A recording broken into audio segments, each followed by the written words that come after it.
बिस्मिल्लाहिर्रहमानिर्रहीम। अस्सलाम वालेकुम व्यूअर्स। अब हम करेंगे 11 का बी पार्ट ऑफ एक्सरसाइज 13.2। इसमें वो कहता है in the past a machine has produced washers. कि पुराने वक्त की बात है, माजी की बात है कि एक मशीन जो है प्रोड्यूस करी वॉशर्स को, हैविंग थिकनेस, जिसकी जो आप कह लें ये मोटाई, ठीक है, थिकनेस मीन मोटाई, उनकी जो मोटाई है वो है 0.05 inches. To determine whether the machine is in proper working order. इस मकसद को जानने के लिए अब लफ्ज़ यूज़ हुआ है यहाँ वेदर का। आया के इसका मतलब होता है आया के वो मशीन ठीक काम कर भी रही है या नहीं। अब या नहीं तो उसने कहा नहीं कि whether the machine is in proper working order or not. अगर नोट का आ जाता तो मैं डायरेक्ट यूज़ कर लेता टू टेल टेस्ट, लेकिन यहाँ भी टू टेल टेस्ट अप्लाई इस वजह से होगा क्योंकि कंप्लीट फ़िक्रा हुआ ही नहीं हमारे पास। ये देखें, और फ़िक्र की सेंस समझे ना कि ये जानने के लिए आया कि मशीन प्रॉपर काम कर रही है या नहीं। नोट का वर्ड यूज़ हुआ है, तो अगर आपने 4 का ए और बी पार्ट अभी तक नहीं किया तो उससे पहले लाजमी कर लें, फिर आपको समझ आएगी 4-5 वर्ड में से नोट यहाँ मैं यूज़ कर रहा हूँ। अब नल एंड अल्टरनेटिव हाइपोथेसिस मैं ऑटोमेटिक ही बना लूँगा, mu this and this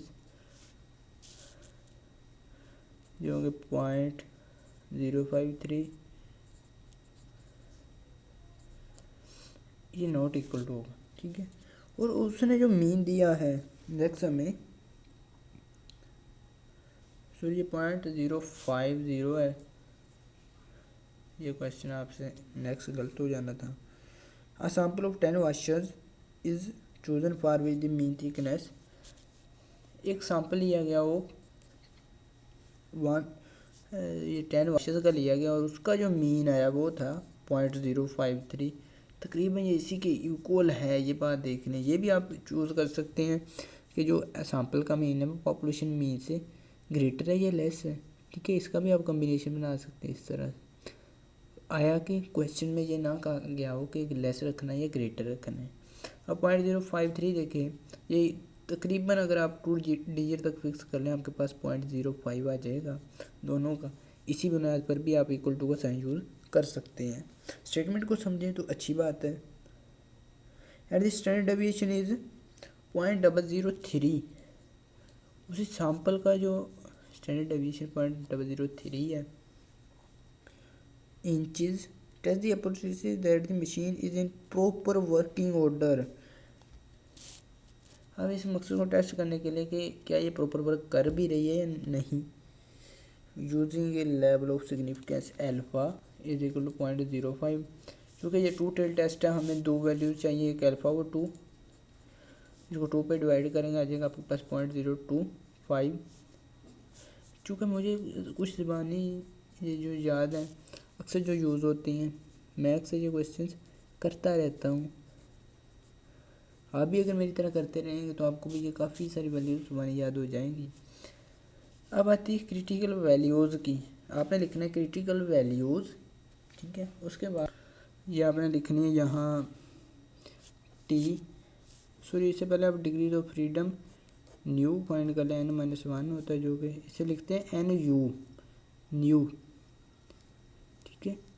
new NEW नहीं होता, ये मैं पिछली वीडियोस में NEW लिखता रहा। इसकी एक वजह थी आपको पता चल जाए इसे कहते क्या हैं। अक्सर स्टूडेंट को पता ही नहीं है इसे क्या कहते हैं।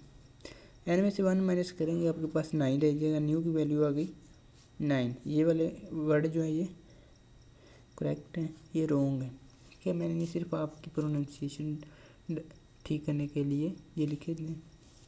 अब नेक्स्ट वैल्यूज हमने फाइंड करनी है। टी बेस पे लिखना है न्यू, अल्फ़ा वो 2 आएगी 1-2, ये आ जाएगा आपके पास 9। अल्फ़ा वो 2 आई थी 0.025 और यहाँ लगानी है अपने T new into sorry semi colon 1 minus alpha over 2, ये आ जाएगा आपके पास टी न्यू जो कि 9 है 0.975 आ जाएगी। अब आ जाना है आपने यहाँ पर वैल्यूज फाइंड कर लेनी है, टेबल से 9 की रो में देखना है और 0.025 वाले कॉलम में। मैं इससे पिछला 10 का ए पार्ट और 10 का ए और बी पार्ट, उसमें ये वैल्यूज बिल्कुल सेम आ रही है। 9 की रो में देखा था उसी क्वेश्चन में और 0.975 की कॉलम में, तो वैल्यू आई थी हमारे पास 2.262। आप लोगों ने टेबल से फाइंड कर लेनी है, वरना आप पीछे वाले क्वेश्चन की भी यूज़ कर सकते हैं। पेपर में आए तो आपको हर क्वेश्चन की याद तो नहीं ना होगी।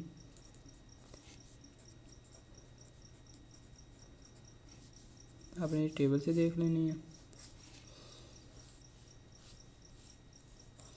ये वैल्यूज़ आ गई हमारे पास, क्रिटिकल वैल्यूज़। अब क्रिटिकल रीजन बनाना है।